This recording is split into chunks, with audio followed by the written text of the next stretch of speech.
అంతేలే, నా మీద ప్రేమ తగ్గిపోయింది నీకు. నీకేమైనా పిచ్చే అంటే నేను చెప్పేది ఊర్లోకి ఎక్కించుకోవా? నీ మాటలు నీయేనా? అవును, నాకు పిచ్చే. రామచంద్ర,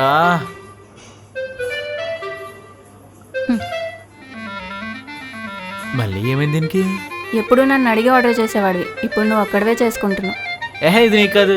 ఓ వావ్, నా కోసం ఆర్డర్ చేసావు అనుకున్నా, నీ కోసం ఆర్డర్ చేసుకున్నావు అన్నమాట. ఉసేయ్, నువ్వు రావడం గంట లేట్ అయితే దాహం వేసి ఆర్డర్ ఇచ్చుకున్నా. వాడు ఇప్పుడు తెచ్చి చచ్చాడు. ఎందుకు విజయ్ గంట లేట్ అని ఇన్నిసార్లు అంటున్నావు? బాబోయ్, ఈ మ్యాటర్ ఇంతటితో వదిలేయచ్చు కదా, ఎందుకు సాగదీస్తున్నావు? నిన్ను మీ ఇంట్లో క్యూట్గా పిచ్చి అని పిలుస్తారంటే అప్పుడు అర్థం కాలే, ఇప్పుడు అర్థమైంది. నీకు నిజంగానే పిచ్చే. సర్లే, ఈ పిచ్చిదాంతో ఎందుకు? సారీ కూర్చో. నాకు నీ పిచ్చి అంటేనే ఇష్టం. కూర్చో. నీకేం కావాలో ఆర్డర్ చేసుకో. ఇది లేట్గా వచ్చి చివరికి నాతోనే సారీ చెప్పించుకుంది.